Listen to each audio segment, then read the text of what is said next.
మా వేణుగాడు ఇంత అందంగా ఏడు బొమ్మ గీస్తున్నాడో తెలియాలంటే ఈ వీడియో ఎండ్ వరకు చూడండి. తీస్తా, నాలో ఉన్న క్రియేటివిటీ మొత్తం బయటికి తీస్తా. ఈ రోజు ఏమైందో తెలియదు కానీ చాలా తొందరగానే మెలకు వచ్చేసింది. ఇంకా లేచి ఫ్రెష్ అప్ అయిపోయి కాలేజ్ యూనిఫామ్ లో ఇలా రెడీ అయిపోయినా. ఇంకా టిఫిన్ తిందామని చెప్పి మెస్కి వెళ్ళి చూస్తే పూరి పెట్టినారు. ఇంకా పూరి తినేసేసరికి క్లాస్ టైం అయిపోయింది. ఇంకా డైరెక్ట్ గా వెళ్ళి క్లాస్ లో కూర్చున్నా. అంతలోనే మా వేణుగాడు వచ్చి నా పక్కన కూర్చున్నాడు. సైలెంట్ గా క్లాస్ జరుగుతుంది అనుకునేసరికి మా వేణుగాడు ఆర్టిస్ట్ అయిపోయినాడు. ఓడి బొమ్మ గీస్తున్నావు అని అంటే ఇంకెవరు మన దేవసేన అన్నాడు.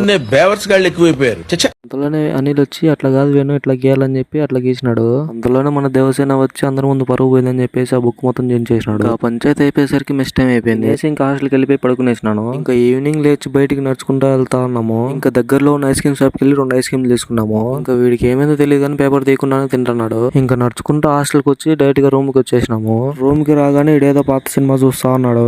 ఏం సినిమా రా అని అడిగితే ఏమో తెలియదు అంటున్నాడు. మీ బ్యాచ్ లో కూడా ఇలాంటి ఫ్రెండ్ ఉంటే కామెంట్ చేయండి. లైక్ అండ్ సబ్స్క్రైబ్ చేసుకోవడం అస్సలు మర్చిపోకండి. Okay bye.